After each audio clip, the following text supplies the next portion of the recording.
When Love Was Never Mine. Previous episodes are available in playlist, a link is given in the video description. Episode 13. As soon as Olivia entered Team C's office, everyone greeted her enthusiastically. Seeing this, Olivia felt that it was quite amusing. If they knew that she no longer had a backer, would they still be smiling so brightly? Even Sophia didn't mind her taking on the project alone. Patting her shoulder, Sophia said, "Give it your all, Olivia." Norma hastily pulled Olivia to the side. In a deserted place, she reported her findings to Olivia. "Miss Fordham, Jackson hung out with a woman from his department last night. He had a lot of fun." "And?" Norma replied, "Fortunately, I'm quite close to that woman. She helped me ask him a few questions. Jackson said that you look pretty and have a nice figure. Your skin is great too. He said that one day, he would." Well, she didn't relay the indecent words that came after that. Norma concluded, "Other than that, Jackson doesn't have any grudges against you. He didn't behave as if he knew you before this." Olivia frowned. "Then the photos," she asked him about it. "He saw the photos.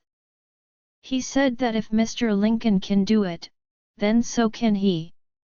He didn't know that he was the one who started it." Olivia thought about his chat history with Sophia. Other than the photos, there wasn't anything else. "Miss Fordham, this is what I know of Mr. Yancey. He's good at work, but other than that, his brain is only filled with indecent stuff. He holds no grudges against you, so he doesn't have a reason to do that."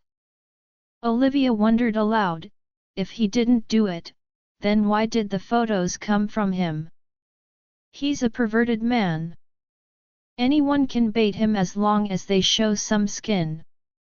Maybe some woman used his phone, then sent the photos from his phone to Ms. Linden. Olivia's eyes lit up. "You're right. The mastermind wouldn't expose themselves of their own accord. If Olivia wanted to investigate this matter, she would put her focus on Jackson. That was cunning.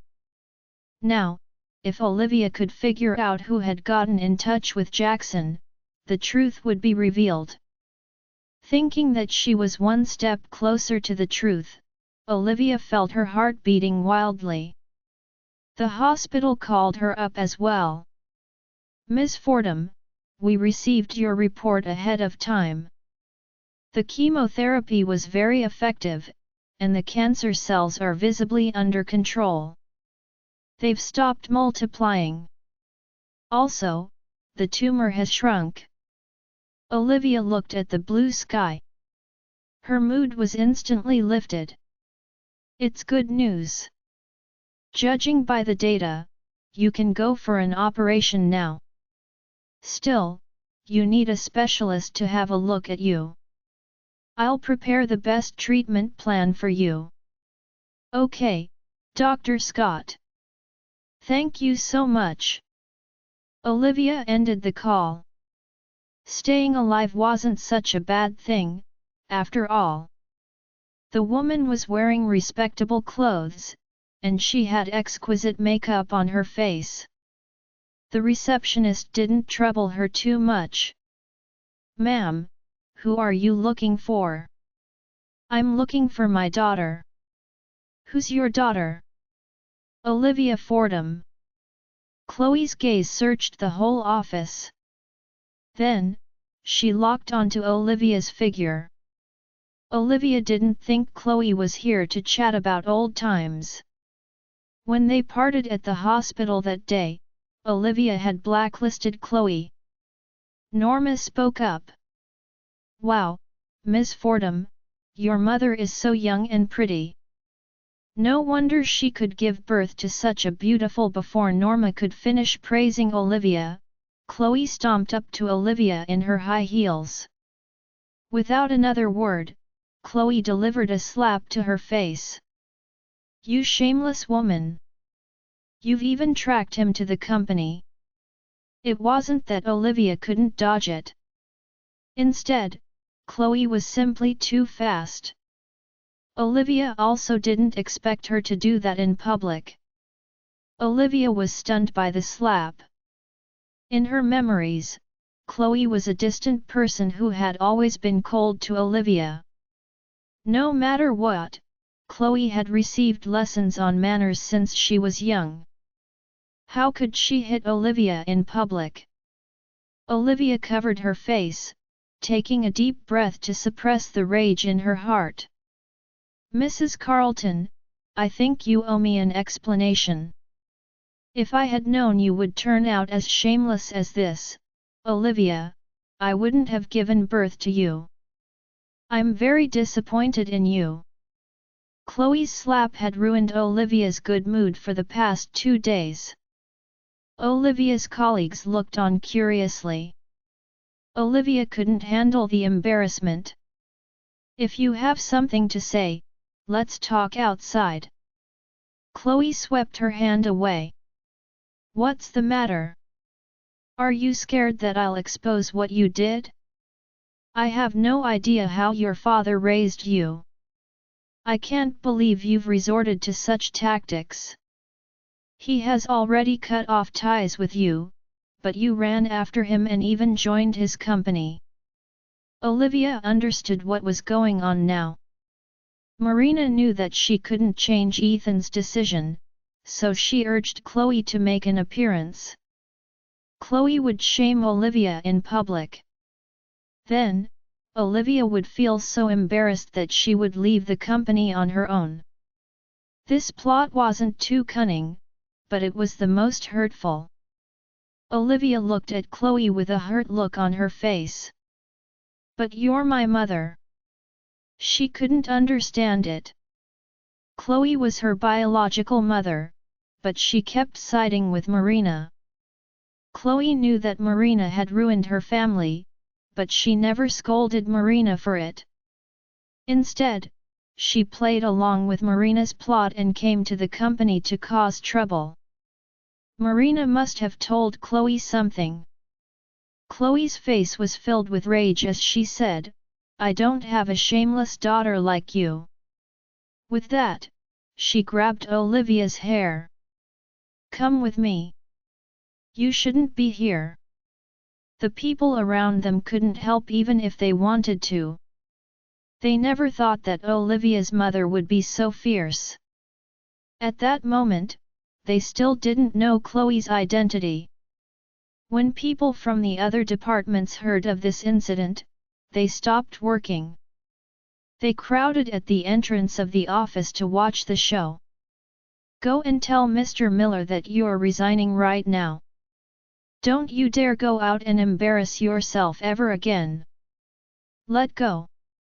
Olivia pushed Chloe away with all her might. Losing her balance, Chloe fell onto the ground.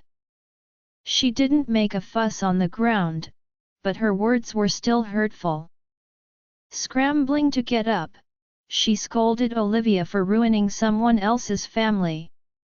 A few days ago, people were still spreading rumors that Olivia was involved with Ethan. Chloe's visit had proven this rumor. As Chloe complained, everyone looked at Olivia in disdain.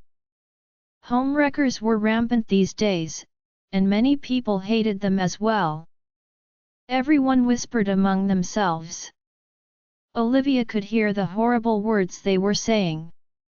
The words flew at her from all directions like piercing daggers. Those weren't the worst came from her own mother's mouth. Chloe would destroy Olivia for Marina's sake. Rumors were like knives that would steal people's lives. Olivia couldn't defend herself.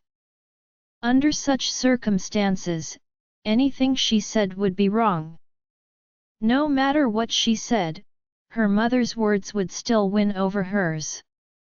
Clenching her fingers into fists, she asked Chloe a question, "What good do you get out of this?" Olivia couldn't understand what Chloe was thinking. She didn't know why Chloe abandoned her and went overseas back then. She had been gone for many years. Now that she had come back, shouldn't she make it up to her poor daughter? If Chloe ruined Olivia's reputation, it would have a bad effect on her reputation as a mother too. What was she trying to do? Chloe was stunned for a moment. Then, she became even fiercer. "Olivia, I told you to be a blameless person. Aren't you scared of the consequences when you do these things?" Blood was oozing out of Olivia's clenched fists. "Why should I be scared? She's the one who should be scared." Before she could finish speaking, a calm man's voice rang out. "Mrs. Carlton, the CEO wishes to see you too." News of this incident had already reached the CEO's office. Brent, who was standing respectfully at the side, led the two away. Olivia lowered her head, staring at Chloe's back. The sight wasn't much different from what she remembered. She felt pathetic. If she had known that her mother was someone like this, would she still have held on to hope as she waited for Chloe's return?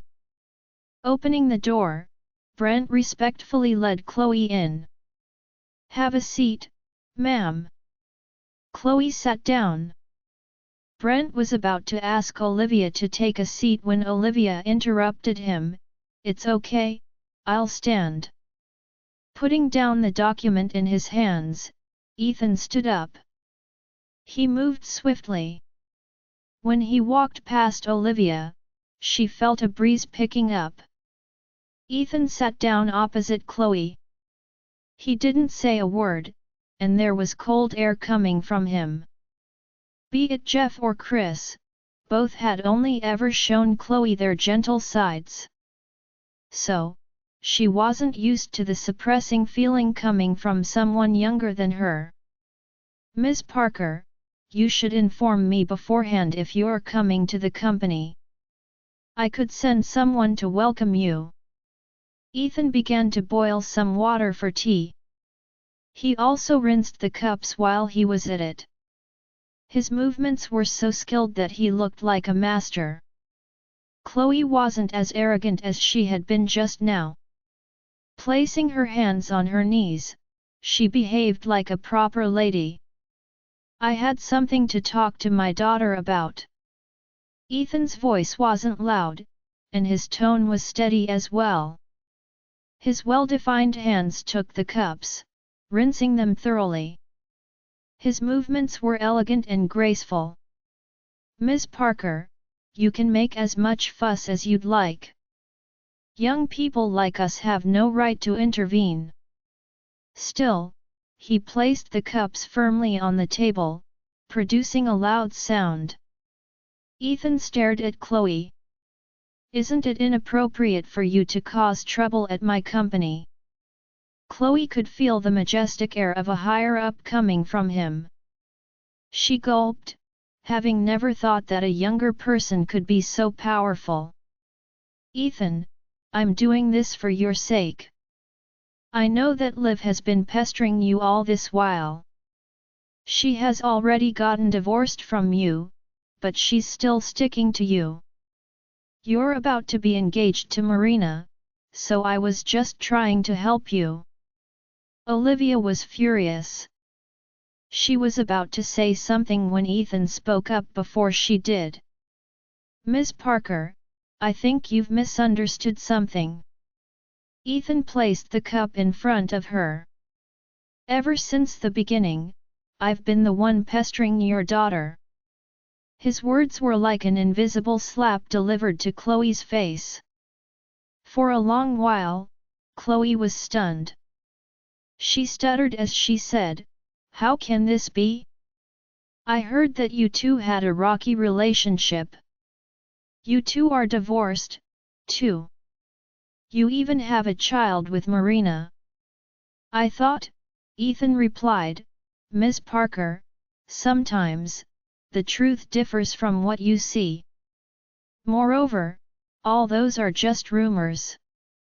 I can't interfere in your family matters, but I should remind you about something. She's your biological daughter. Why would you believe your stepdaughter instead of listening to your biological daughter? Ethan's words struck a chord in Olivia's heart. He knew the expectations Olivia had of her mother. Chloe was the person Olivia had longed for, after all. But when Chloe came back, this was how she treated Olivia. Ethan knew how sad Olivia must have felt. But Chloe didn't. She didn't like Jeff, so she treated his daughter coldly as well.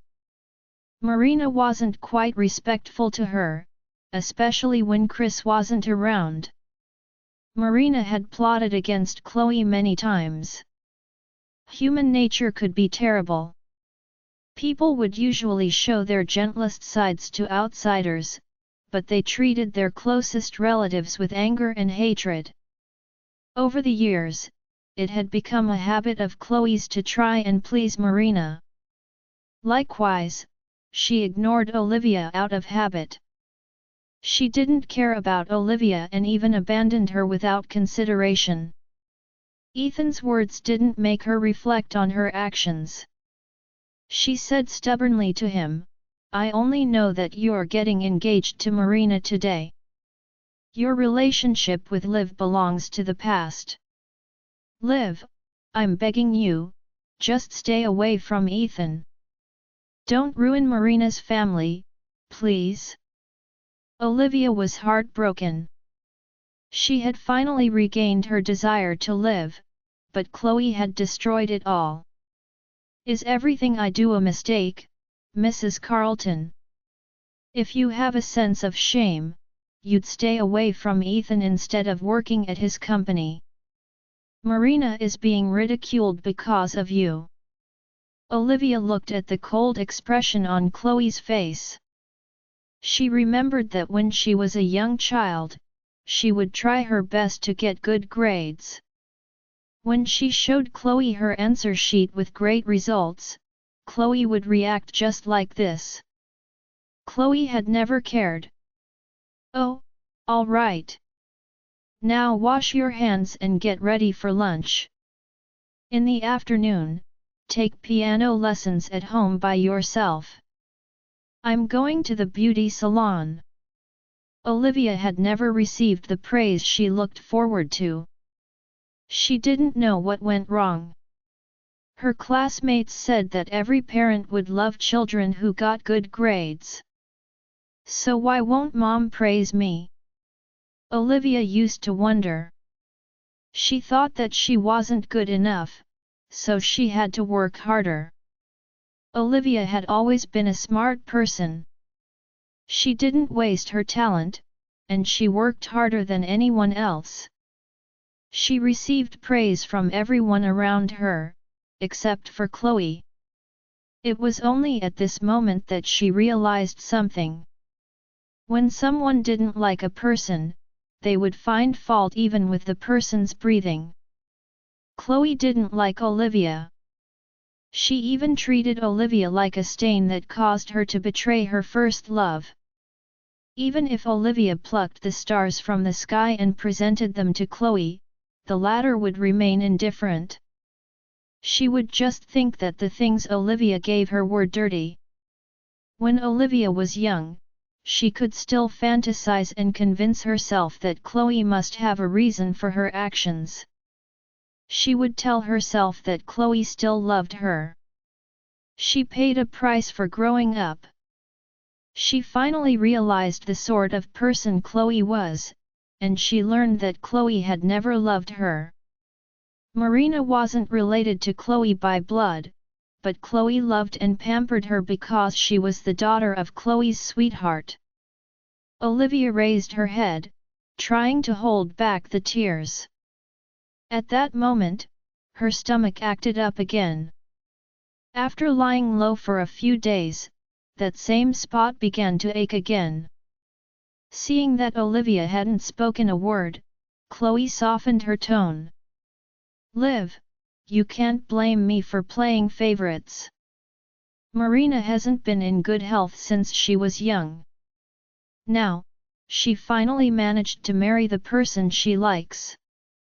We're family, so do this even if it's just for my sake. Please get out of this relationship that's no longer yours. Let everyone be happy, all right? Olivia sneered. Did you just say that she's not in good health? Yes, Marina has insomnia. She can't sleep well most of the time. You know how important sleep is. If you don't sleep well, it'll affect your health. Olivia took a step back, her smile heartbreaking. Ha! How badly will it affect her health? Is it lethal? Chloe retorted, don't say that. Marina will live to a ripe old age. Do you think Marina is as healthy as you? We're all family here. Why do you keep going up against her? Why can't you step aside for once? Olivia was so mad that she grabbed Chloe by the collar. She can live to a ripe old age, but what about me? Do I deserve to die young? We're all humans here. Why should I step aside for her? Chloe trembled in fury. Raising her hand, she brought it toward Olivia's face. You're so rude. Is this how you speak to your mother? A hand grabbed Chloe's wrist, preventing the slap from finding its target. Olivia looked up. A strong body had appeared before her. Ethan was grabbing Chloe's hand. If he had been respectful of Chloe before, he wasn't now. He didn't bother to hide the coldness in his eyes. Aren't you going too far, Ms. Parker? Chloe had always lived in a pampered environment. Ethan's grip was hurting her wrist so much that she frowned. Ethan, I'm helping you here. What are you doing? Helping me? Ethan sneered, but he didn't let go. Instead, he tightened his grip. He said, I don't like anyone meddling in my affairs, understand? Chloe was in so much pain that tears welled up in her eyes. She nodded repeatedly. Yes, I get it now. Just let go of me.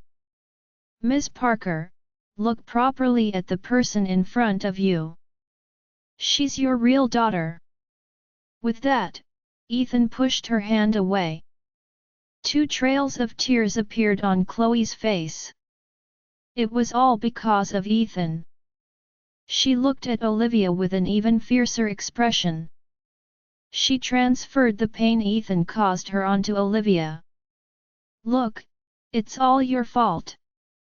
If you could stay out of trouble like Marina does, I wouldn't have to worry about you. Putting a hand over her stomach, Olivia was so pissed that her blood boiled. You've been gone from my life for more than a decade. Tell me, when have you ever worried about me?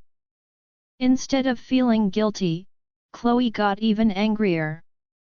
No matter what, you're still my daughter. I think about you every day. How can you be so heartless? Goodness, how did Jeff raise you this time? Before Chloe could finish her sentence, Olivia grabbed a cup from the table. It was still hot to the touch. She didn't care, though. She just wished that she could just slam it on Chloe. But when she aimed it at Chloe's face, she hesitated. I'm warning you, don't mention my dad. You're not worthy. Startled by Olivia's actions, Chloe couldn't say a word. Why you? Are you trying to hit me? If you mention my dad again, this cup will land right on your head. I mean it. Putting a hand to her chest, Chloe went pale as she pointed at Olivia's face. You terrible daughter! Ethan knew that Chloe had heart problems. Realizing that the situation had worsened, he pulled Olivia to the side and sat her down. Ms. Parker, drink some tea and calm down. I'll explain this matter to you later. Seeing that even Chloe's lips had changed color, Olivia stopped herself from speaking. Also, she was quite interested in Ethan's explanation. Taking a sip of tea, Chloe calmed down. Ethan, forgive me for being nosy, but men should be loyal. Since you've already chosen Marina, you should stop hesitating. It's harmful for both women. After a pause, she continued, I know that you're a devoted man. Perhaps you can't let go of Liv, and you think that you've wronged her. You can make it up to her in other ways that won't hurt Marina. You have to understand that Liv is someone from your past now. Marina is the only woman you should spend the rest of your life with. Suppressing the annoyance in his heart, Ethan let out a heavy sigh. He interrupted Chloe's words that didn't seem to end as he couldn't stand to hear them. Ms. Parker, I understand. You think that Olivia's presence will cause discomfort, right? Then she won't have to come to work starting tomorrow.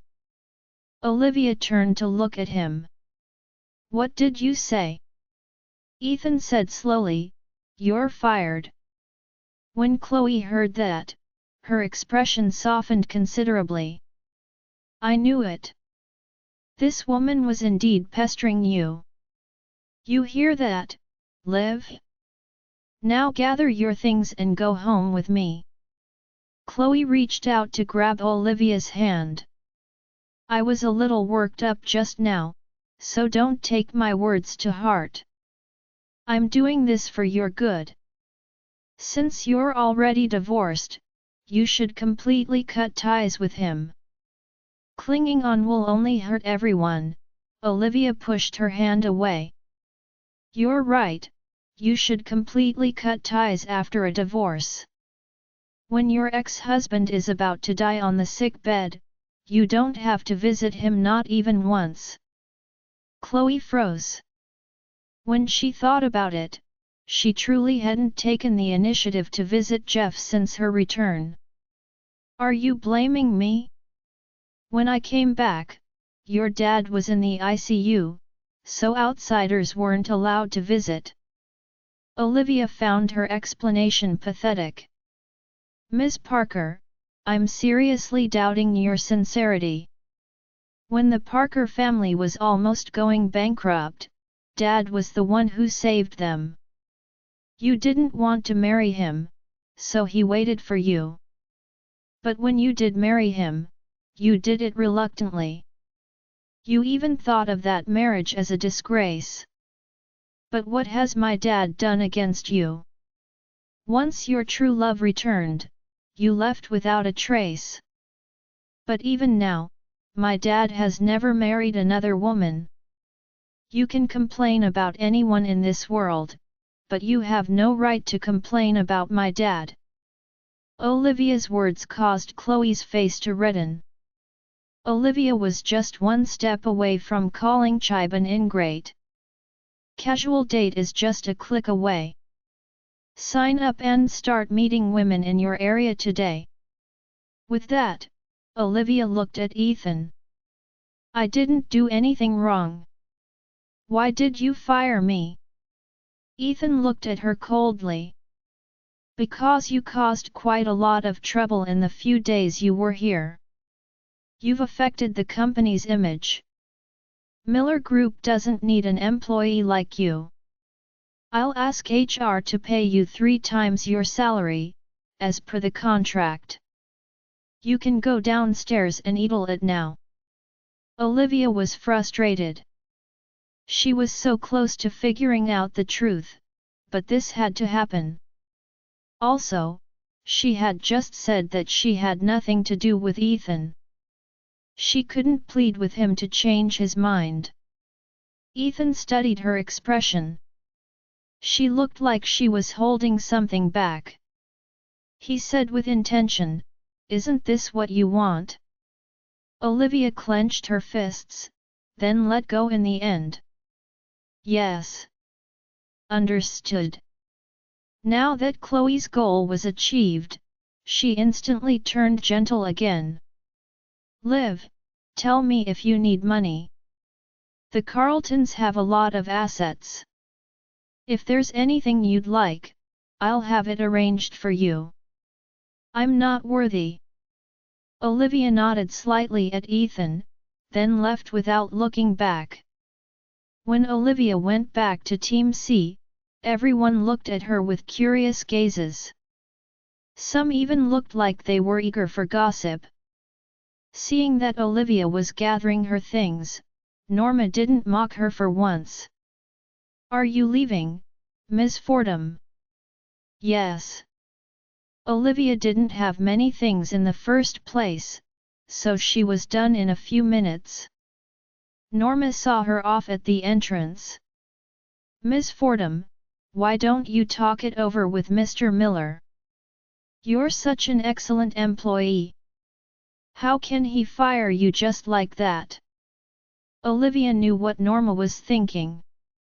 She had finally gotten on Olivia's good side, but Olivia was already leaving. The efforts she put in had gone to waste. But Olivia still had some use for Norma, so her attitude was gentle. It's okay, I'll be back. With the shares she currently owned, she was one of the biggest shareholders of Miller Group. When she came back next time, she would be attending the shareholders' meeting. Olivia revealed the information to Norma so that Norma could keep working for her. Now that my mom has caused a ruckus here, Mr. Miller has to avoid suspicion somehow. You know how it is. Norma instantly understood. Oh, yes. Mr. Miller is about to get engaged, so he doesn't want any rumors to spread. Hang in there, Ms. Fordham. Mr. Miller pampers you so much. You won't have to worry. Olivia said, troubled, but I'm worried about the case with Jackson. Don't worry, Ms. Fordham. Leave it to me. I'll investigate this matter for you. We'll see who's the wretch that's trying to harm you. Olivia patted Norma on the shoulder. I'm counting on you. It wasn't like the teasing from before. Norma could already see herself at the height of her life just by clinging to Olivia. I promise that I'll complete my mission. Olivia made a gesture of zipping her mouth. Norma immediately replied with an okay gesture. Olivia walked toward the elevator with her cardboard box in hand. An imposing woman walked toward her.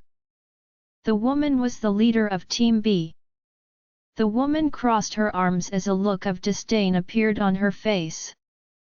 What did I say?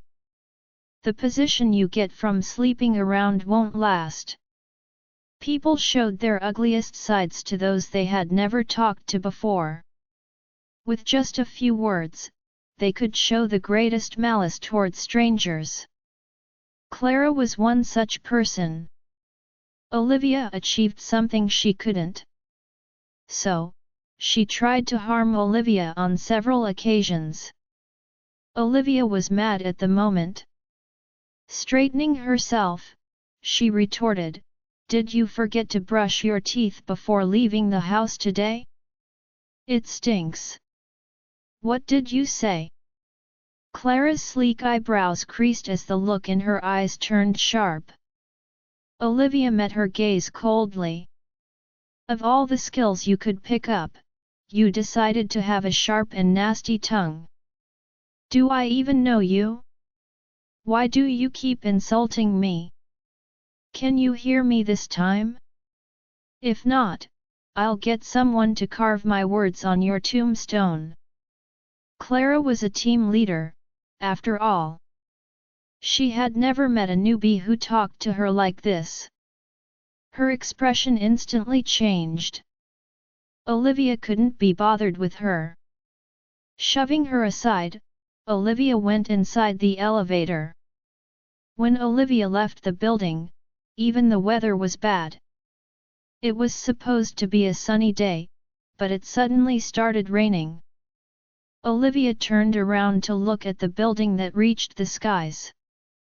She knew that he was looking at her through the floor-to-ceiling windows on the top floor. She couldn't see his figure from that height. It felt like a barrier that kept them apart. Since the beginning, they weren't meant for each other. Olivia smiled. Love was wonderful because it pushed all the troubles and problems onto Mar. Marriage was no more than a scattered mess. She came alone, and she would leave just like that as well. For the next few days, Olivia's life slowed down. Every day, she would spend long hours staying by Jeff's side. Her treatment plan was ready as well. After her surgery, she would have to go through 2 cycles of chemo and 28 rounds of radiation therapy. Dr. Scott pushed the glasses on his nose as he explained patiently to her, "Ms. Fordham, even though your condition isn't great, your body tolerates medication well. After all, just 1 round of chemo yielded amazing effects.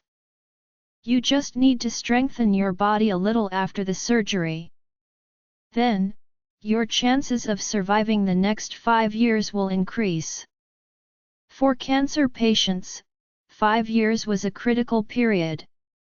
If they didn't relapse within 5 years after the treatment, they could relax and take it easy.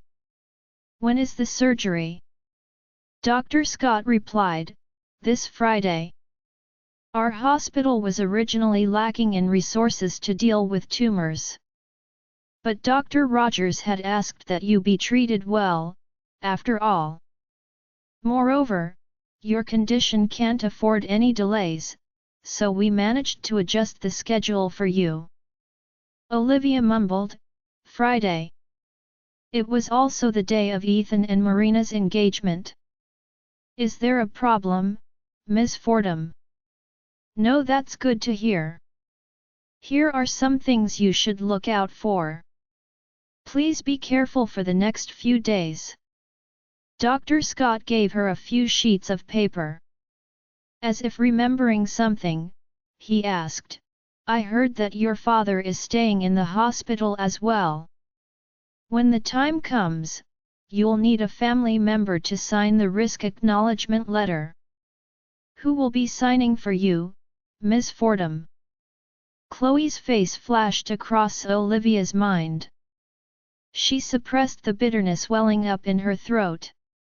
"I don't have any family. Are friends okay? It would be best if it's a direct relative or a lover." "You're married, right? What about your husband?" "I'm divorced." Then Olivia interrupted coldly, "I don't have an ex-husband. I'm a widow." Dr. Scott touched his nose awkwardly. "I'm sorry for bringing up a hard past." There wasn't an expression on Olivia's face. She didn't look sad at all. "It's okay. I'm quite happy that he died." Olivia and Dr. Scott confirmed the time. The surgery would be held on that Friday. Holding an umbrella, Olivia watched the rain as she dialed Everly's number. Everly sounded exhausted. As soon as the call went through, she started complaining. "Goodness, I've been staying up for 2 nights in a row. What's wrong with the new boss? What a workaholic."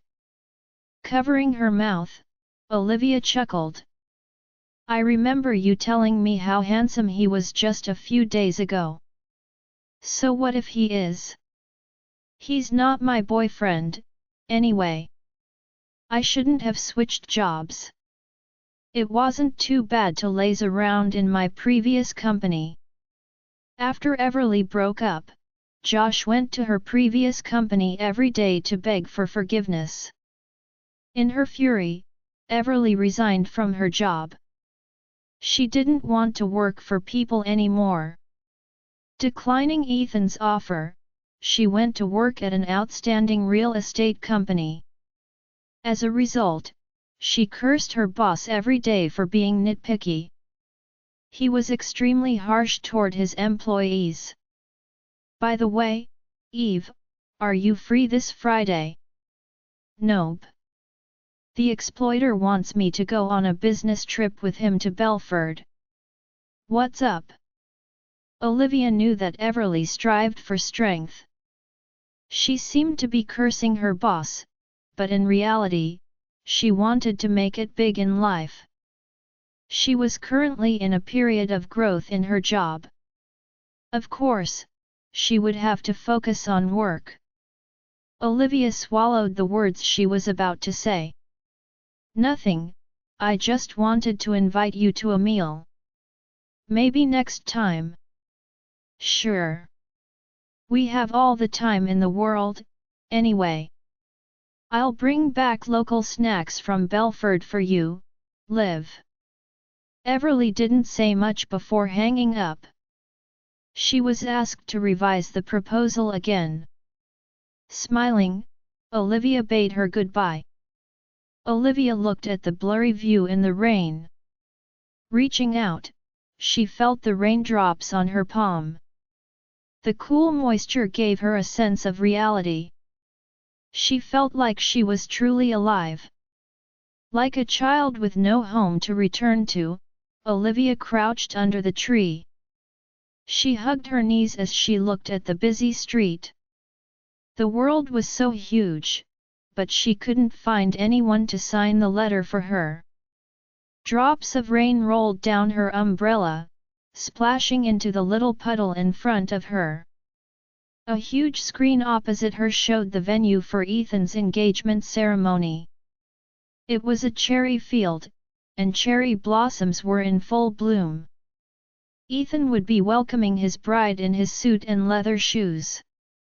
Meanwhile, Olivia would be lying on the operating table, wishing she were dead. Olivia flipped through the call records on her phone. Her gaze paused for a moment when she saw the contact labeled as Mom. Chloe's face filled her thoughts as she recalled what Chloe had said before. Marina will live to a ripe old age. Do you think Marina is as healthy as you? Marina hasn't been in good health since she was young. Now, she finally managed to marry the person she likes. Please get out of this relationship that's no longer yours. Let everyone be happy, all right? Olivia spread open her palms. There were still marks from her nails digging into her skin. She suddenly felt a prickle in her nose. Her dad was lying on a sick bed, while her mom didn't even think of her as her daughter. The man who once swore to protect her for life was soon about to take another woman as his bride. She was left alone. Looking at the rain pelting above her, she wished she could just die. Chloe's slap had shattered her desire to survive, which Olivia took great pains to regain. A seed would take decades to grow into a big tree, but it took only a moment for a big tree to be destroyed. A single sentence could easily destroy all the effort she had put in to scramble out of the mud. Realizing that she was being negative, Olivia shook her head. She had to stay alive. As long as the mastermind wasn't captured, she mustn't die. She wouldn't die. She wiped her tears frantically. Out of the corner of her eye, she spotted someone getting out of a car that had pulled up. A pair of luxurious handmade leather shoes stepped on the concrete. Someone was walking toward her. Olivia looked up in hope, but she was met with a pained gaze. Olivia, are you lost? A look of disappointment flashed across Olivia's eyes. It's you. Colin didn't look like he noticed the disappointment in Olivia's eyes. He reached out to her. I was passing by when I spotted you, Olivia. Did you get lost, or did you sprain your ankle? Declining his offer to help, Olivia got up on her own. Then, she smiled helplessly. I was just thinking about something. I stopped here without realizing it. My house is nearby. If you don't mind, Olivia, you can go visit Snowball. Snowball misses you. Because of this reason, Olivia couldn't bring herself to decline. The warm interior of the car formed a stark contrast to the cold outside. Colin passed to Olivia an untouched cup of coffee. I was thinking of drinking it when I got home. Here, it'll warm you up. Olivia looked down. It was spiced coffee. Thank you. No need for thanks. Smiling, Colin turned the steering wheel with one hand. Olivia felt that something was off. She had the feeling that the spiced coffee was bought specially for her, and he didn't run into her by accident. But the youth's expression was honest. He didn't look like he was planning anything. Olivia chased away the unrealistic imaginations in her head. Why are you looking at me like that, Olivia? Holding the warm spiced coffee, Olivia took a sip. I was just thinking that time flies. The kid from back then is all grown up now. The innocence and baby fat was gone from his face. His firm jawline had a smooth contour that revealed a hint of sharpness. It was completely smooth-shaven, though. As he turned the steering wheel, the watch on his wrist glittered. It was a weird feeling. Colin had the innocence of youth mixed in with the maturity of an adult. The two seemingly see harmony when it came to him. He pulled up by the road, smiling. Wait for me, Olivia. With that, he dashed into the heavy rain.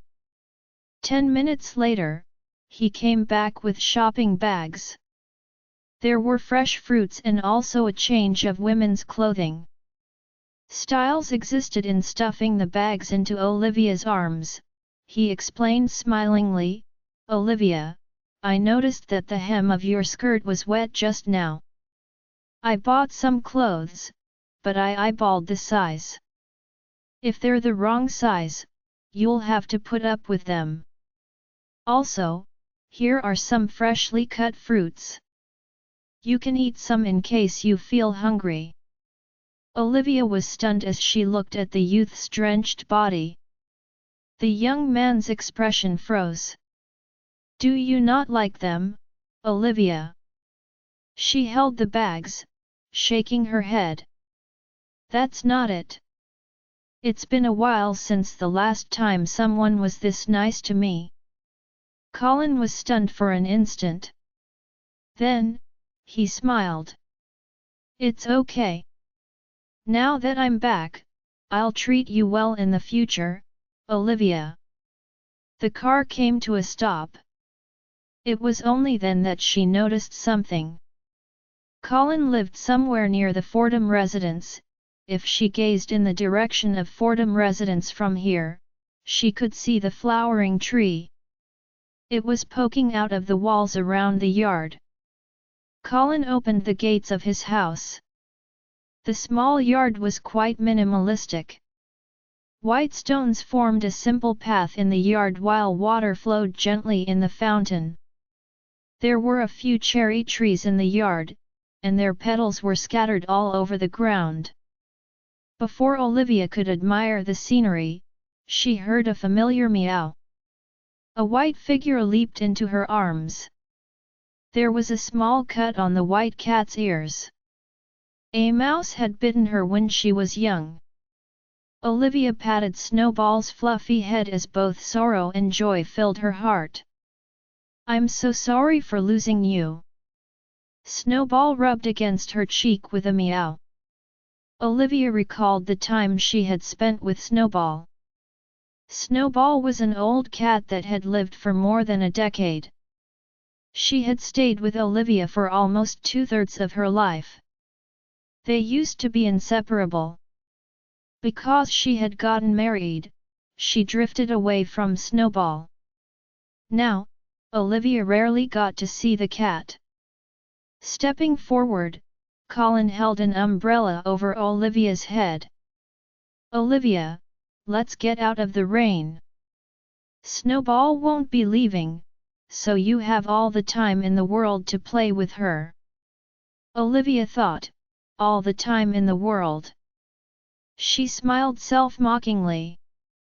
The surgery couldn't cure her completely. Also, she had seen the clinical evidence.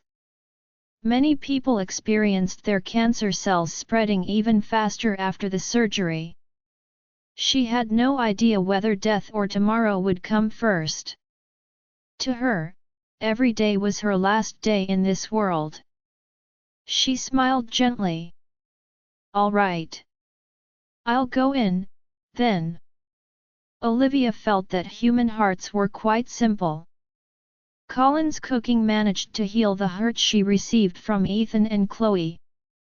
The more she needed love, the easier she was touched by small acts of kindness. In the end, Colin still noticed her sorrow. He asked, "Olivia, is there something you're upset about?" "I need to undergo surgery, but when I look back in my life, I realize that I have no one to sign the risk acknowledgement letter for me. Am I a failure?" Olivia spoke nonchalantly, but a pained look flashed across Colin's eyes. "Olivia, everyone has a different definition of failure. To me, you're an outstanding woman, so you're not a failure. An unhappy marriage can only be a mistake at most. But we have long lives. No one can predict the future and avoid making mistakes." Olivia frowned a little. "You know about what happened to me. Back on the cruise, I knew that Mr. Miller was holding you. I was among the crowd at the hospital that day, so I overheard your fight. Sorry, I didn't mean to eavesdrop." Olivia smiled helplessly. No wonder he took so long to get food. "It's okay. It's the truth, after all." Colin placed a dessert in front of her. "Olivia, if you don't mind, I can sign the letter for you." "What surgery are you getting?" Olivia said lightly, "Stomach removal surgery." The calmness in Colin's expression was disturbed. "Olivia, are you? It's exactly what you think it is." "How can it be? You're so young. How could you get a terminal illness like that?" Seeing his panicked expression, Olivia reached out and patted his head. "It's okay, Colin. I've prepared myself. Also, it's not as bad as you think it is. I went through chemo once, and it was very effective." The young man's face was like a sheet of paper. His emotions were written clearly on his face. His pale face was filled with worry. The corners of his eyes reddened as he choked. "You're the nicest person in the world, Olivia. You'll be okay." In reality, she was a little pessimistic. But her words had turned into words of comfort instead. "Yes, I think so too." "Olivia, it's okay, it'll be fine," Olivia mumbled. No one knew if she was convincing Colin or comforting herself. For the next few days, she prepared herself according to the doctor's instructions. She cut off almost all contact with the outside world. She even paused her investigation into Jackson's matter. She didn't want these unrelated things to affect her mood. The only person she was worried about was Jack. His phone had been turned off ever since he left. There was no news of him even now, and no one knew if he was dead or alive. The weather had been nice lately. Seagulls soared above the sea, and the cherry trees in the residential area had bloomed. Olivia would go downstairs for a walk sometimes. It seemed to be raining petals, and the scenery was breathtaking to watch. She would subconsciously think of Ethan and Marina's engagement ceremony. It would definitely be extremely luxurious and beautiful. Since that day, Ethan never came to visit. They finally returned to their respective lives. Even though she consciously avoided any news of them, she could still hear rumors about them from passers-by. Ethan was the perfect man in their eyes. When the women discussed in excitement how nice he was to Marina, Olivia walked past them calmly. It was as if she didn't know the subjects of their conversation. Opening her palm, Olivia caught a petal in her hand. She thought that the cherry trees on the island must be in bloom as well. Sensing someone watching her from behind, Olivia turned around warily. She met a pair of dark eyes that contained a lingering hint of emotion. Ethan stared quietly at Olivia. She hadn't done anything out of the ordinary in the past few days. The most she did was spend long hours at the hospital a few days ago. Jeff was getting weaker by the day. It was only reasonable for Olivia to want to spend as much time with him as possible. For the past few days, she didn't go anywhere outside of the residential area. Everly didn't come over either. She was wearing a beige lace dress. The breeze caressed her face as flower petals danced around her. She was exceedingly beautiful. Ethan realized how gentle Olivia could be when she kept her distance from him. Olivia looked him in the eye from a distance away. She nodded in place of a greeting. Then, she left without even turning back. Ethan felt upset. He had made a decision and given her a promise, but he kept breaking his own rules for Olivia's sake. Seeing that she was about to leave, he stepped forward and grabbed her wrist. Olivia looked at him calmly, then sounded a warning. "Mr. Miller." Ethan was wearing his usual suit and leather shoes, but his tie was a little lopsided. A strand of his usually neat hair hung on his forehead. This wasn't like him.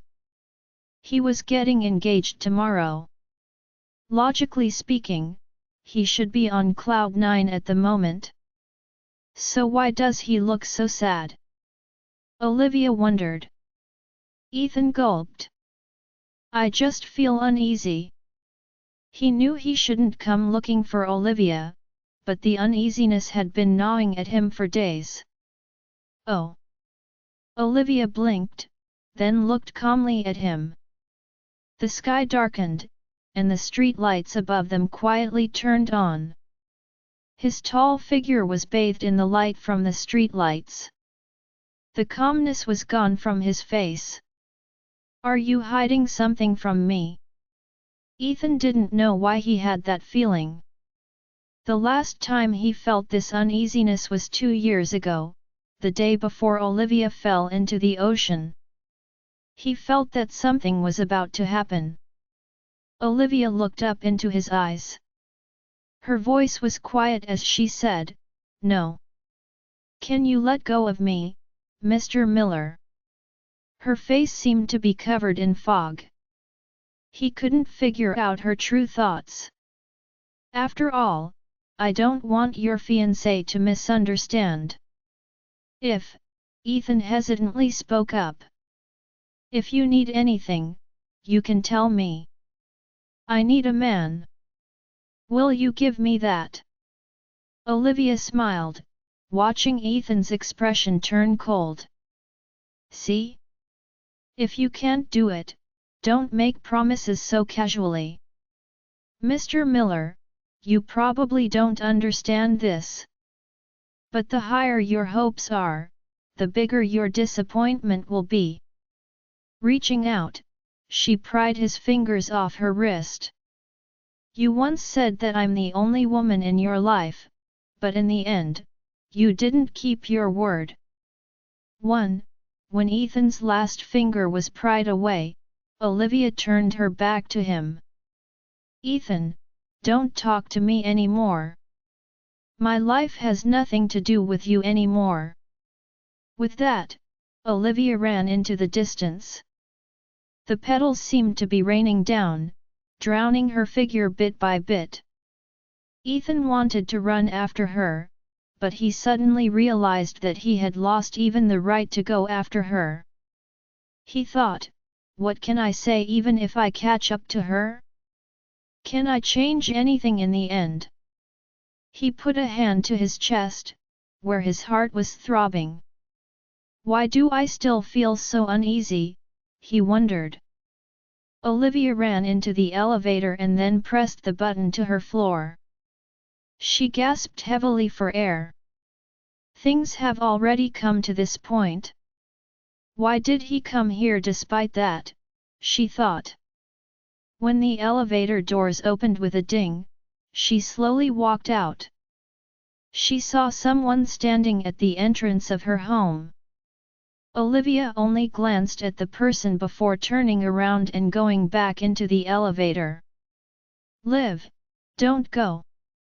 The person standing at the door was none other than Chloe. She was once the person Olivia longed the most for, but now, even a glance at her hurt Olivia's heart. Ethan was simply getting engaged. But because of that, Olivia managed to meet all the people she didn't want to see in one go. Liv, just give me 5 minutes. You're not getting even 5 seconds. Olivia's expression was cold. Coincidentally, a neighbor was leaving their house. Olivia didn't want to be criticized, so she had no choice but to open the door and let Chloe in. This was Chloe's first time coming to Olivia's house after returning to the country. If it were before, Olivia would have welcomed her with open arms. But today, she didn't do that. She changed her shoes calmly, then got a glass of water for herself. Her throat was dry. Go ahead. Chloe looked around her. The apartment wasn't too big. She could see the whole place in just a glance. Liv, I heard from Marina that she bought the Fordham residence for you. Why didn't you move back? This place is so small. How can you live here? Olivia put down her glass. There were so many faults with that sentence that she didn't know where to start. Right, you've always been a pampered lady since you were young. You live in mansions and wear branded clothing, you go places in luxury vehicles. In your eyes, a small apartment like this is more like a rescue station. You're not me, so how would you know what I've experienced? Hastily stepping forward, Chloe took Olivia's hand. Liv, the Fordhams aren't the greatest family in the country. But you never lacked anything since young. I didn't know that the Fordhams would go bankrupt. If I did, I would have brought you with me. Olivia quickly took her hand away. She knew that Chloe had never had a hard day in her life. Nothing she said could make Chloe understand. Quilt pretending. Tell me, why are you here? Let me guess, it has something to do with Marina, doesn't it? It was quite pathetic when she thought about it.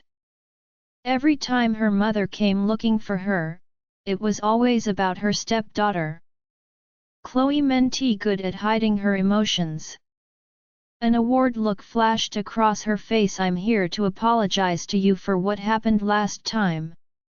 I know I went too far, but you have to consider my situation.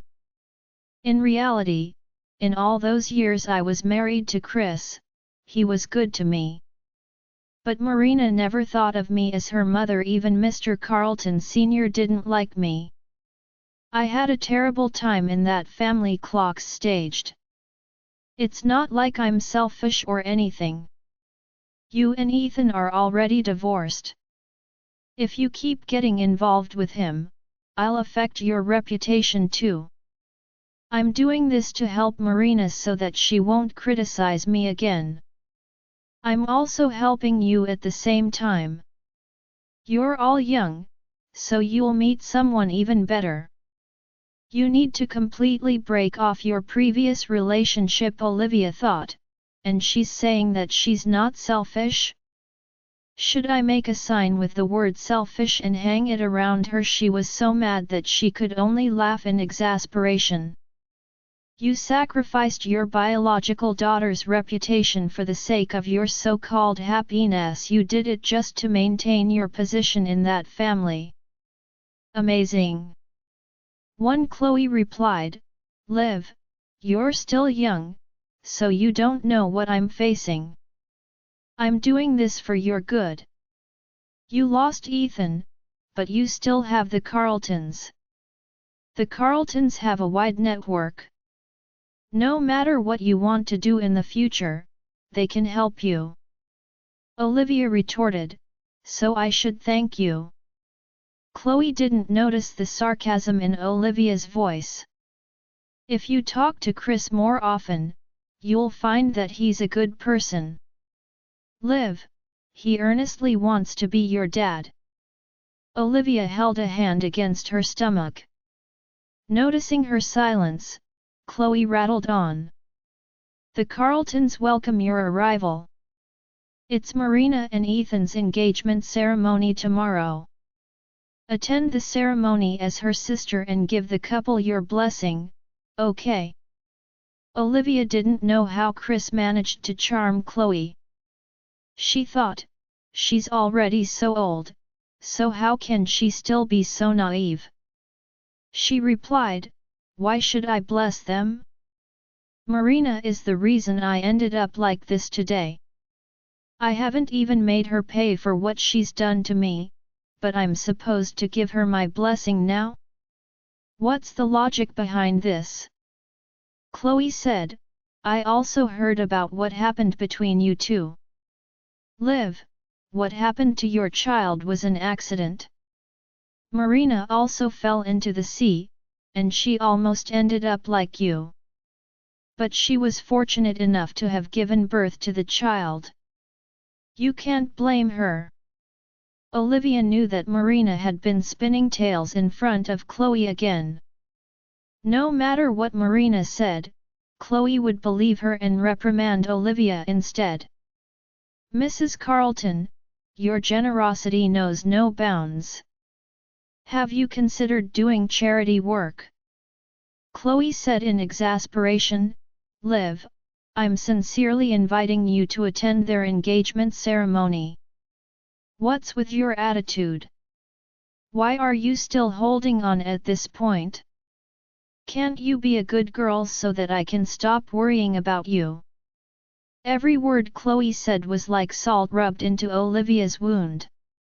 Sadly, Chloe didn't know how much Olivia suffered. She even kept rubbing it in, hurting Olivia even more. Marina had won by a landslide. She not only got the man, but even Olivia's mother had taken her side as well. Olivia didn't want to explain any further. She asked lightly, tell me. If Marina and I were in danger, and only one of us would survive, who would you choose? You, of course. You're my daughter.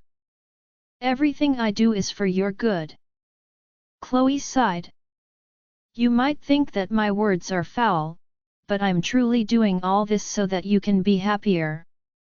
You were once a part of me, after all. I truly love you. That's enough. It's not like Marina and I have opposing views, but you can't ask us to get along with each other. Getting out of each other's path is the only way we can coexist. I hope this is the last time I see you, Olivia said. Liv, please leave, Mrs. Carlton. There's nothing more to say between us. We simply have different principles. Olivia wasn't mad. Instead, she treated Chloe in the coldest way possible. Seeing that Olivia refused to speak any further, Chloe could only sigh. She placed the gift she brought Olivia on the dining table. Then, she left. The gift box contained a Teddy phone watch. It was no use to Olivia now. But more than a decade ago, she made a promise with her mother. If she got first place in the finals, her mother had to buy her the popular Teddy phone watch. On the day the results were released, her mother left with another man. Olivia looked at the Teddy phone watch from more than 10 years ago. She had complicated feelings in her heart. She charged the watch, then wore it on her slender wrist. That night, she felt like a satisfied child. She kept caressing the watch as she slowly fell asleep. The sun rose, and it was a new day again. She had to go to the hospital early in the morning for various examinations. Olivia looked at the sun shining brightly outside and cheered herself up. She was determined to get better. After gathering her stuff, she was about to go out when a familiar number flashed on the screen of her phone. Olivia paused. The contact name read Ryan Woods. Olivia didn't know how Chris managed to charm Chloe. She thought, she's already so old, so how can she still be so naive? She replied, why should I bless them? Marina is the reason I ended up like this today. I haven't even made her pay for what she's done to me, but I'm supposed to give her my blessing now? What's the logic behind this? Chloe said, I also heard about what happened between you two. Liv, what happened to your child was an accident. Marina also fell into the sea, and she almost ended up like you. But she was fortunate enough to have given birth to the child. You can't blame her. Olivia knew that Marina had been spinning tales in front of Chloe again. No matter what Marina said, Chloe would believe her and reprimand Olivia instead. Mrs. Carlton, your generosity knows no bounds. Have you considered doing charity work? Chloe said in exasperation, Liv, I'm sincerely inviting you to attend their engagement ceremony. What's with your attitude? Why are you still holding on at this point? Can't you be a good girl so that I can stop worrying about you? Every word Chloe said was like salt rubbed into Olivia's wound. Sadly, Chloe didn't know how much Olivia suffered. She even kept rubbing it in, hurting Olivia even more. Marina had won by a landslide. She not only got the man, but even Olivia's mother had taken her side as well. Olivia didn't want to explain any further. She asked lightly, tell me. If Marina and I were in danger, and only one of us would survive, who would you choose? You, of course. You're my daughter. Everything I do is for your good. Chloe sighed. You might think that my words are foul, but I'm truly doing all this so that you can be happier. You were once a part of me, after all. I truly love you. That's enough. It's not like Marina and I have opposing views, but you can't ask us to get along with each other. Getting out of each other's path is the only way we can coexist. I hope this is the last time I see you, Olivia said. Liv, please leave, Mrs. Carlton. There's nothing more to say between us. We simply have different principles. Olivia wasn't mad. Instead, she treated Chloe in the coldest way possible. Seeing that Olivia refused to speak any further, Chloe could only sigh. She placed the gift she brought Olivia on the dining table. Then, she left. The gift box contained a Teddy phone watch. It was no use to Olivia now. But more than a decade ago, she made a promise with her mother. If she got first place in the finals, her mother had to buy her the popular Teddy phone watch. On the day the results were released, her mother left with another man. Olivia looked at the Teddy phone watch from more than 10 years ago. She had complicated feelings in her heart. She charged the watch, then wore it on her slender wrist. That night, she felt like a satisfied child. She kept caressing the watch as she slowly fell asleep. The sun rose, and it was a new day again. She had to go to the hospital early in the morning for various examinations. Olivia looked at the sun shining brightly outside and cheered herself up. She was determined to get better. After gathering her stuff, she was about to go out when a familiar number flashed on the screen of her phone. Olivia paused. The contact name read Ryan Woods. Olivia had also thought about talking to Ryan these days. She could continue the investigation through his case. But she feared that it might alert the mastermind, so she never took action. She didn't expect Ryan to reach out to her first. Olivia pressed the button to answer the call. Hello, Ryan. Miss Fordham, where are you right now? You asked me to investigate Jody, remember? I found something. Ryan's voice sounded anxious, and there was no trace of him faking it. Olivia probed, what is it? Jody's phone. But it's already broken. I remember you being interested, so I'm calling to ask if you want it. I heard that her original home has been rented to someone else. Her body was found in the ocean. Where did the phone come from?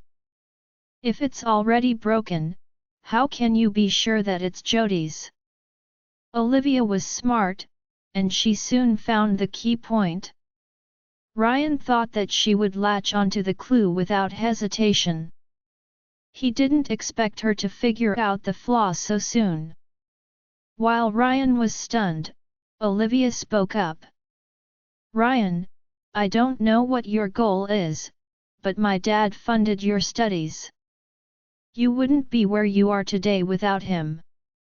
I don't ask you to repay his kindness, but can you not bite the hand that fed you? Tisk. Ryan clicked his tongue. As expected, you've already caught on. Olivia remembered what Jack said to her. He told her not to do anything reckless and to wait for his return. Today was Ethan's engagement ceremony. What was the mastermind trying to do by baiting her at that moment? Ryan, I don't know who you work for, but you should listen to your conscience. If you're doing this for money, I can pay you double if you work with me. I can offer you more double if you want. Ryan replied, all right then. Come to Silent Coffee. We'll talk. I'm busy today, so I'm afraid I can't go. If you truly have a clue, let's meet another time. For the reward, you can ask for as much money as you want. Looks like you're not coming, then. I'm sorry. Then there's nothing to discuss. Miss Fordham, you won't be able to escape. Olivia was about to say something when the call ended. She closed her eyes. By the looks of it, she couldn't keep things under wraps anymore. The mastermind was trying to challenge her head-on. They had stopped playing nice today. Olivia was exasperated. Why today, of all days? She thought. She had a feeling that something big was about to happen. She had already left Ethan alone and distanced herself as much as possible. That person should have given up by now, but they didn't. Fortunately, before Jack left, she had arranged for someone to protect Jeff. Their salary was a bit high, but at least Jeff was safe. While it was true that Jeff would be safe, Olivia was in danger. Olivia didn't take the bait from Ryan, so there must be another bait waiting for her. But she had to have surgery today. What do I do? Olivia wondered. She stared at the door, feeling like everything beyond the door was dangerous. Before she realized it, her palms were sweating. Taking out her phone, she subconsciously wanted to talk to someone. She didn't even realize that the first person she tried to call was Ethan. It was a terrible move. She hastily tried to end the call. Just a second before she pressed the button, his clear voice rang out from the other end of the line. Ethan had picked up right away. Hello. His low voice reached Olivia's ears. Olivia was stunned. She never thought that he would answer her call right away, not on this day.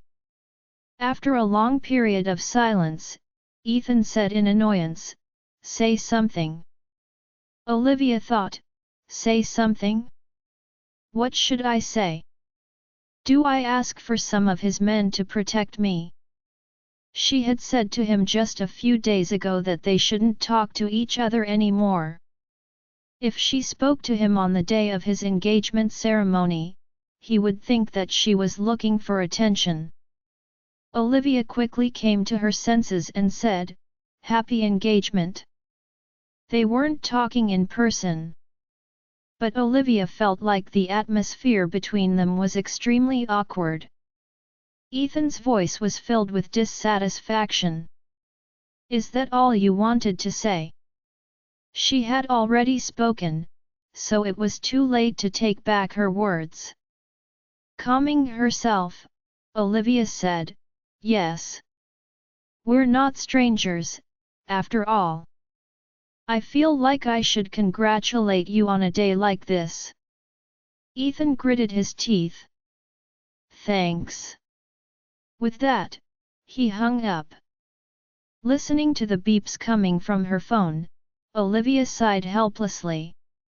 He was the one who was getting engaged, but he behaved as if she was forcing him to be engaged. He sounded so reluctant.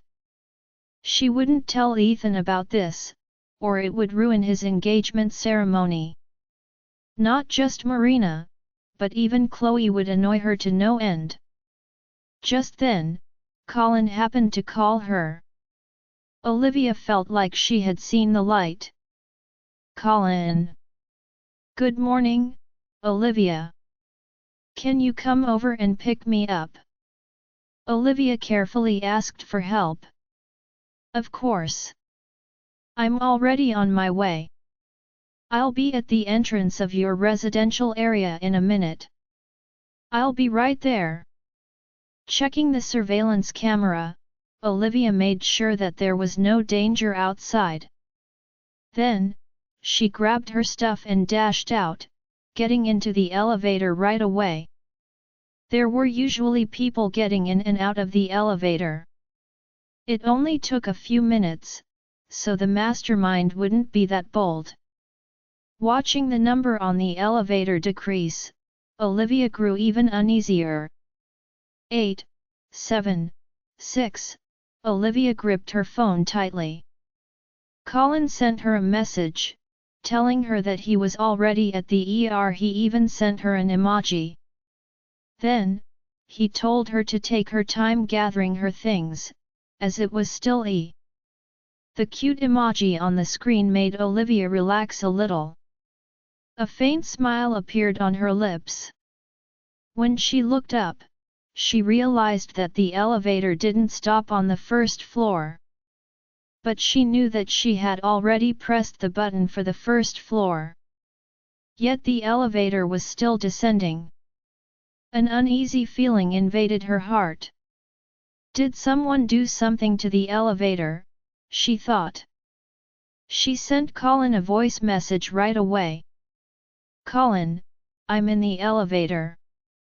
Something went wrong with it. I think someone messed with it.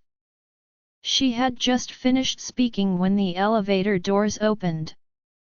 When Olivia saw the person standing at the door, her expression shifted. She tried to close the doors in a frenzy. Colin listened to the voice message from Olivia. In the closed space, the woman's voice was trembling. She was in extreme fear. Turning off the engine, he got out of the car. Another voice message was sent to his phone. It was a man's voice. Miss Fordham, I told you that you won't be able to escape. Right after that, Colin heard Olivia's cries for help. Help! Call the police! When Colin dialed Olivia's number, the call didn't go through. Olivia! When Colin arrived at the scene, the elevator was empty. There was no one around. Crouching down, he found shattered pieces of a phone. He could see that the tempered glass on Olivia's phone was broken. Olivia was already taken away from the basement parking lot. After hanging up on Olivia, Ethan angrily tossed his phone to the side. She's getting better at provoking me, he thought. Mr. Miller, it's time. The helicopter is on standby. We're going to the island soon, Brent urged. Looking at the azure sky, Ethan took a deep breath. Brent didn't know what he was thinking about. Only Ethan knew that the uneasiness had been gnawing at him for days. When he woke up this morning, it grew even stronger. He kept feeling like something was about to happen. But he had just heard Olivia's voice over the phone, and she sounded fine. What's the worst that can happen, he thought. Let's go. He boarded the helicopter. Olivia woke up, regaining consciousness. She had a splitting headache. In the elevator, someone had covered her nose and mouth with a drugged handkerchief. The effects of the drug still lingered. Olivia felt weak and sore all over her body. Her eyes were covered with a thick piece of black cloth. She couldn't see any light at all. Her wrists and ankles were tightly bound as well. Tied up firmly, she couldn't move. She was trapped in a narrow space, and she could smell something rotting. She tried to feel around. She soon realized that she was squeezed tightly, and there wasn't much space for her to move around. Soon, she figured out where she was. She was in the trunk of a car. For some reason, she suddenly thought about how Jody died. Jody was strangled to death before getting tossed into the ocean. She was only discovered when her body was distorted from all the swelling. Is it my turn now? Olivia wondered. She must have provoked the mastermind by working at Miller Group.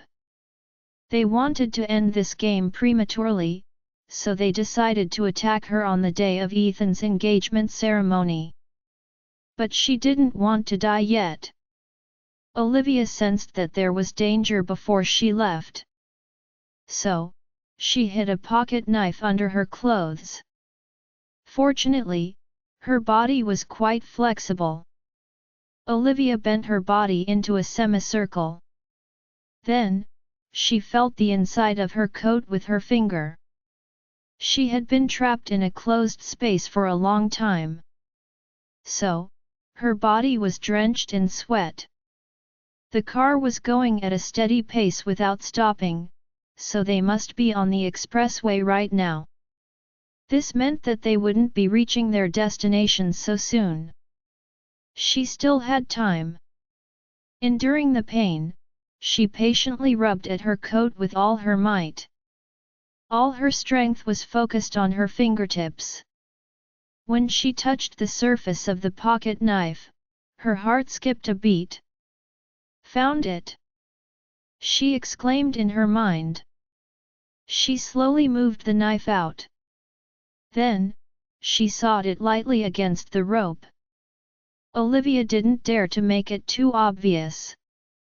In the direction of her wrists, she sliced through 2/3 of each length of rope. On the surface, she looked like she was still tightly bound.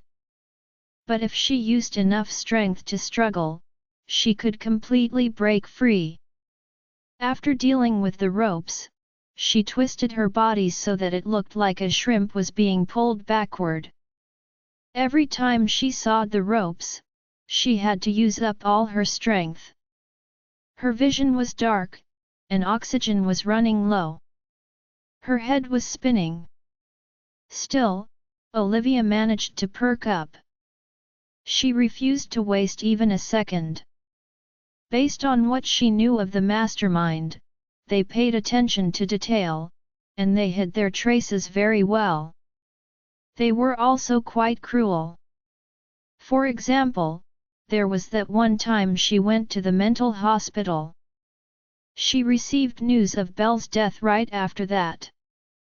Belle's body was in such a horrible state that Olivia still couldn't forget about it. So, that person would never give Ethan a chance to save Olivia. Olivia feared that when Ethan noticed something, she would already be dead. Her gaze was stern. She couldn't die. She couldn't let those people go unpunished. Because of the excessive tugging, the joints in her body kept popping. Enduring the pain, Olivia continued her work. It was a pitch-black environment, so she was her only rescue. After driving along for a while, the car finally stopped. Olivia had hidden the blade early on. She had a feeling that she could finally meet that person. No matter how outstanding they would appear right before their enemy died. They would gloat about their victory in their enemy's face. Someone opened the trunk. A cold wind rushed in, bringing the unique scent of the sea with it. They were by the sea. As expected, the mastermind wanted Olivia to die the way Jody did. The cold air dispersed the moldy smell in the trunk. Olivia felt her mind getting a little clearer. She shouted anxiously on purpose, "Who are you? Let me go." It was true that she was anxious, but she convinced herself to stay calm. Only by staying calm could she spot an opening. Ryan's familiar voice sounded. "Miss Fordham, you've always wanted to know how Jody died, right? Why don't I tell you myself?" Olivia felt another piece of rope hanging around her neck. Ryan's voice was no longer the gentlemanly voice he had when they first met. Instead, it sounded like a venomous snake hissing in her ear. "She died from getting strangled, just like this. By the way, the expression on her face was just like yours before she died." She kept struggling with her limbs. She wanted to call for help with all her might, but she couldn't even form a complete sentence. She could only look at me in fear and despair. Then, she slowly lost her breath. In the darkness, Olivia's senses were sharpened. Ryan's voice allowed her imagination to run wild. She felt like she could sense the despair Jody felt before she died. She could also feel the helplessness as Jody's life slowly ebbed away. My dad wasn't the person who killed Jody. Everything she did had been right all along. Jeff was a good man, so he couldn't have done such horrible things. The child in her tummy did belong to your father. You beasts! What have the Fordhams ever done to you? You didn't even show mercy to a pregnant woman. Olivia's tears fell uncontrollably. If that child hadn't died, would she have a younger sibling? In all the years Chloe was gone, Olivia hoped that Jeff would find another woman he loved. He did nothing wrong, Olivia thought. She said, Jody is Ethan's biological sister. If he knew the truth, he wouldn't let you off the hook. Ha! Ryan sneered in disdain. If he knew the truth, you wouldn't be here in the first place. Olivia fell silent. Leia was like an untouchable wound on Ethan's heart. He was already upset whenever Olivia mentioned Leia to him. So, it was even less likely that he would reinvestigate the matter. Every time Leia was mentioned, the wound in Ethan's heart would be reopened. If the incident had to be reinvestigated, it would be like rubbing salt in his wound. Why? Why would you do this? Olivia lowered her head in defeat. You only have yourself to blame. Olivia thought, me? What did I do? Your existence is your biggest mistake. Ryan picked her up. Putting her on his shoulder like a sack, he walked away.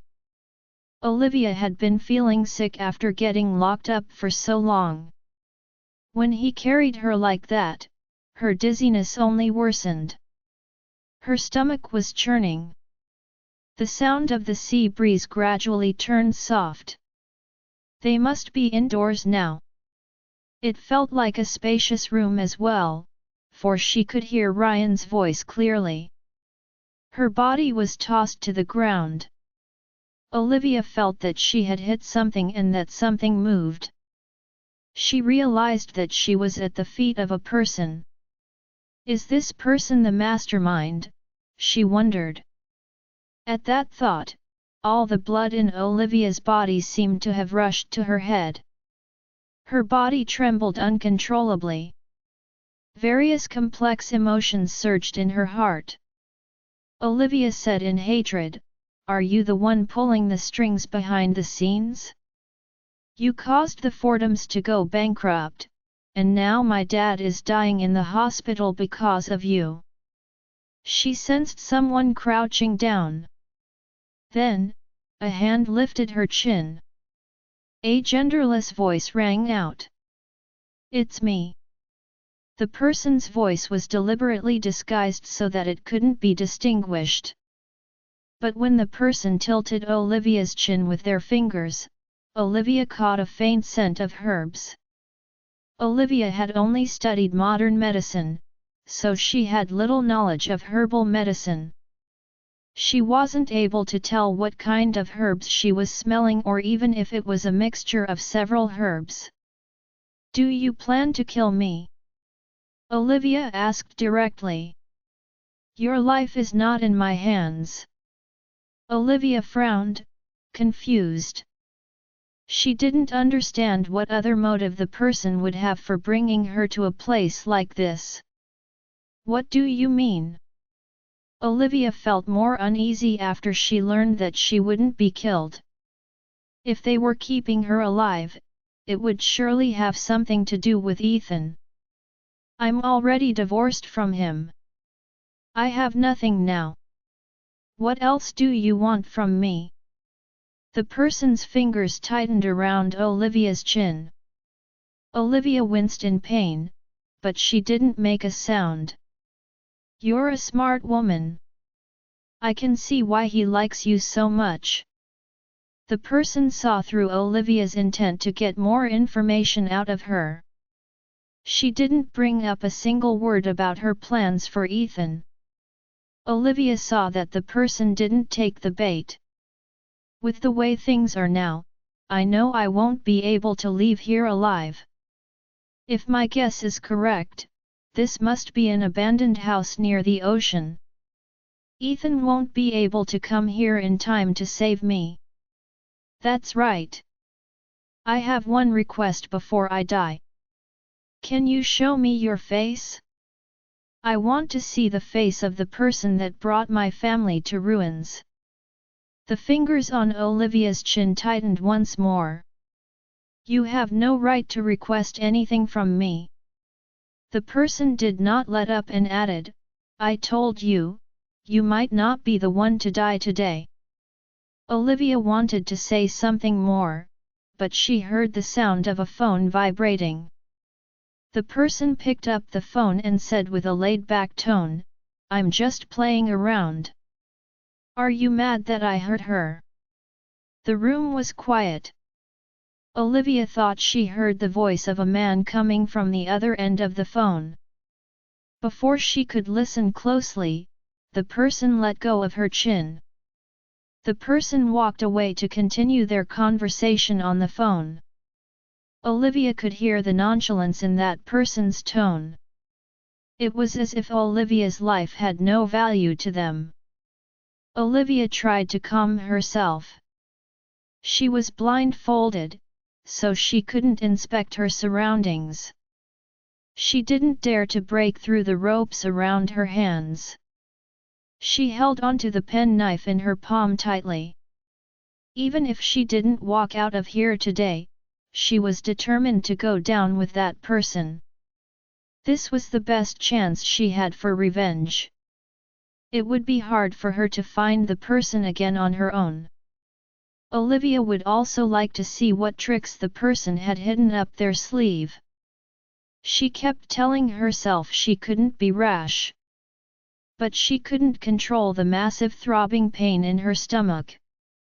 She curled up in a ball due to the pain. Her body was covered in sweat. It was just one thing after another for her. She bit her lip as she tried to wrestle with the pain. Suddenly, she felt something cool on her lips. It seemed to be a cup. Olivia didn't dare to drink from it. A cold voice said, "You're already here anyway. Why would we drug you?" "Dr. Galloway." Dr. Galloway didn't deny it. She said, "Drink it, now." Olivia Kfidai took 2 sips. It was warm chamomile tea. "Dr. Galloway, did you kill Belle?" Olivia took the chance to ask her a question. "Stop talking." Dr. Galloway didn't answer. "Dr. Galloway, I went to see Belle's body. She died a horrible death.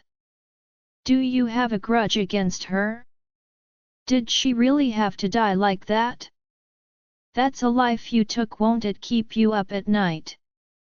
Olivia's words seemed to have angered Dr. Galloway. Her emotions changed drastically. "Why would it keep me up at night? I have nothing to be afraid of. She was a lunatic anyway.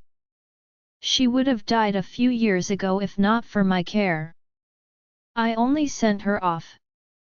Her life was a living hell when she was there. So you're the one who pushed her off the building. So what if I was? It's all your fault. She could have lived if you hadn't gone to the psychiatric hospital. It's your fault for meddling in our business." Olivia suddenly thought that Dr. Galloway should be the one under psychiatric care. Her mental state was clearly problematic. She wondered what had happened between Dr. Galloway and Belle. Why would she have such a huge reaction when Belle was mentioned? What about Belle's baby? Do you know where the child is now? What baby? I don't know anything about that. I had someone examine her body. She had stretch marks on her body. There were also signs of her having given birth in the uterus. Dr. Galloway shrieked at Olivia, "Does it matter if she had a baby or not?"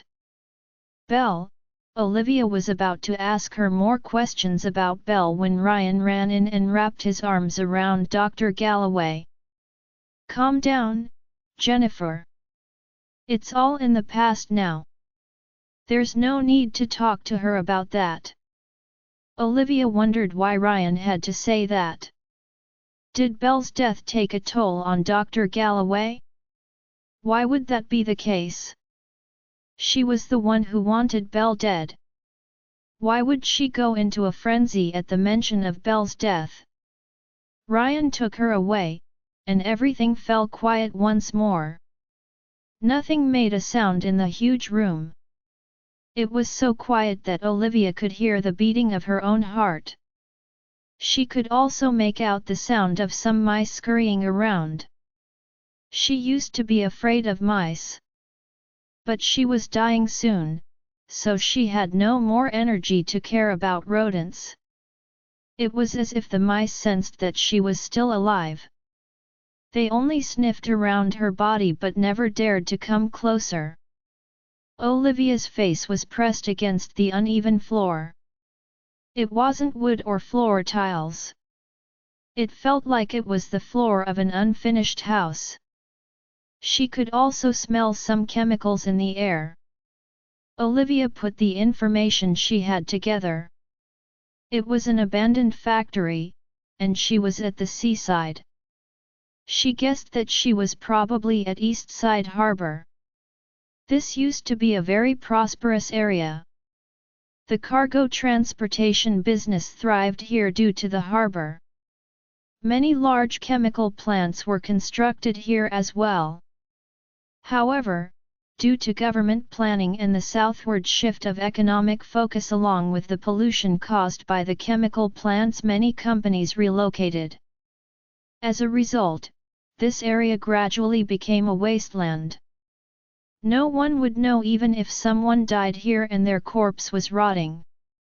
Olivia subtly pulled on her sleeve to hide the phone watch that Chloe gifted her. It was her only chance to call for help. She had to make it count. Meanwhile, Ethan was on a helicopter that was flying away from the urban area. He felt like something was weighing down on his chest. It only grew heavier as time went on. He felt lost and uneasy. It was like there was a voice in his mind screaming for him to go back. He looked at his phone and tapped on Olivia's picture on WhatsApp. She had blocked him a long time ago. Their conversation stopped at the missed video calls 6 months ago. He scrolled up to look at the messages. Most of them were from Olivia. He would only reply occasionally between dozens of messages. He could feel the indifference he had for her through the texts on his phone. He didn't know why, but he had taken everything for granted in the past. And now, all he felt was guilt. Olivia used to be the love of his life. He swore to love her forever. In the end, he was the one who hurt her most. The helicopter was approaching an island. It was planted full of cherry blossoms, a sight to behold. It was also the cherry blossom season when the flowers were in full bloom. Every single flower was showing off its beauty. Ethan could only sigh even when faced with such a beautiful sight. The cherry blossoms were meant to be a gift for Olivia, but it was just not meant to be. The helicopter slowly descended. A huge group of guests and media personnel were already gathered on the island. Marina wanted to declare her victory to the public, so she invited a lot of reporters and influencers to witness the happiest moment of her life. The influencers were all over the place. They were live streaming and interacting with their viewers. Every one of them had a lot of traffic on their live streams. Ethan looked everywhere but didn't see Marina. He said in an annoyed tone, "Where's Marina?" The Carltons were already on the scene. Chloe stood out the most. She wore a dress paired with a shawl, looking elegant and dignified. She held onto Chris' arm and had a bright smile on her face. It was as if her biological daughter was the one getting engaged. Ethan felt uncomfortable when he looked at her smile. Brent quickly replied to Ethan's question, "Mr. and Mrs. Carlton came ahead of time. They're here to mingle with the guests. Something went wrong with Ms. Carlton's dress, so the people worked overtime last night to get it fixed. Ms. Carlton went to get her makeup done and tried the dress on early this morning. She should be here soon." Ethan knew Marina well. It was the engagement party that she had wanted so badly. She wouldn't be late if she could help it. She would want to come as soon as possible and show off. But it was getting late and she still hadn't arrived. Ethan found that to be weird. All the equipment on site had been checked several times. Everything was set. Everyone was waiting for Marina to arrive so that the engagement ceremony could begin. The scent of fresh flowers was in the air. Guests in all sorts of formal attire were everywhere. Some of them were talking, others were taking pictures. There were also children happily running around under the cherry blossom trees. Overall, it was a very harmonious scene.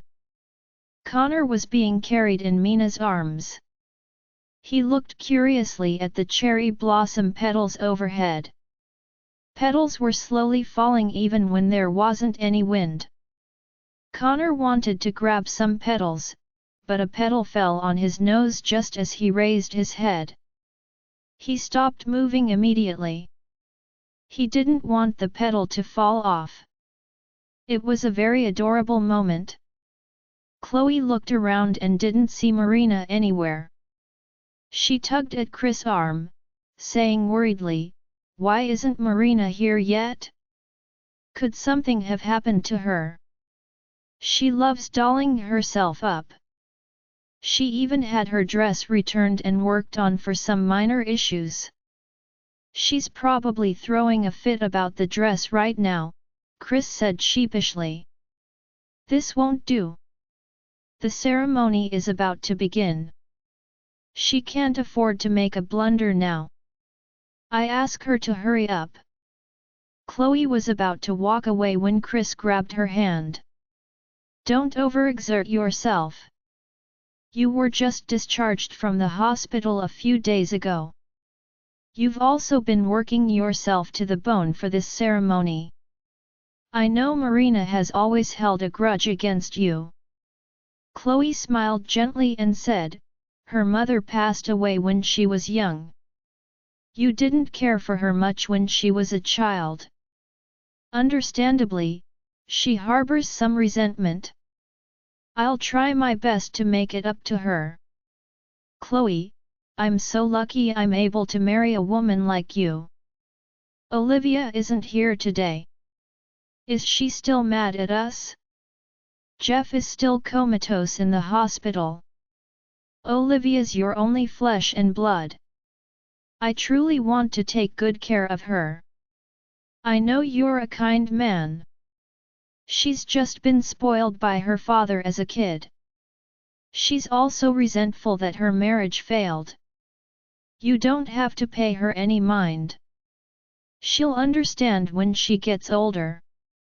Chloe felt a little bitterness when she thought about her falling out with Olivia last night.